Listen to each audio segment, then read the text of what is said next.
से लेके कहना सा कि 300 को 900 दो या 600 तुम्हारी खाता में भेजो। सुनी सब और 300 का 950 में चले जा। चूल्ही पर केहू के घरे खाना बनत देखे करी इतना लोग बा करी हाथ उठा के बताई बोलो 600 का सब्सिडिया खतवा में आवत यार।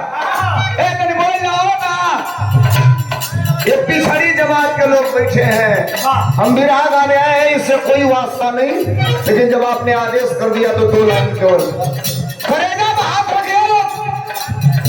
एक के लाइन गाई बा, एक के लाइन पूछो कनी बोली हालो पैरवी करो नहीं खिलाई बोली हालो।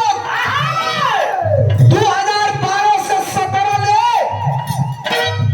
अखिलेश यादव का सरकार है उत्तर प्रदेश में, खाली बोल दी हम लोग सही है गलत।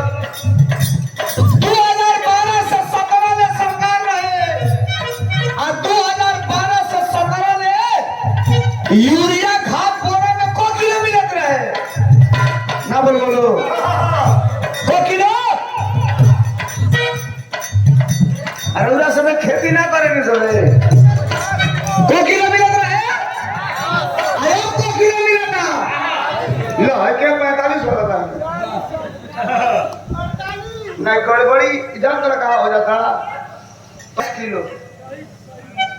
एक दिन में डिबेट में था टेलीविजन पर, भारत की तीसरी सबसे बड़ी पार्टी का, भारत के सबसे बड़े प्रदेश का, स्टेट का दूसरी बार स्टेट प्रेसिडेंट हूं, प्रदेश अध्यक्ष हूं। एक दिन डिबेट पर था टेलीविजन पर, सरकारी पार्टी के प्रवक्ता से हमने कहा तुम चोर हो, कहा कैसे साबित करोगे? हमने कहा 10 किलो खाद चोरी कर लिया। तो कहा नहीं, वजन ज्यादा था, भारी हो जा रहा था, तो हमने 10 किलो निकाल के हल्का कर दिया। कभी जी कहने रुका भी रिकॉर्ड मत करो बन के नहीं मिला करो। कौन गीत मास्टर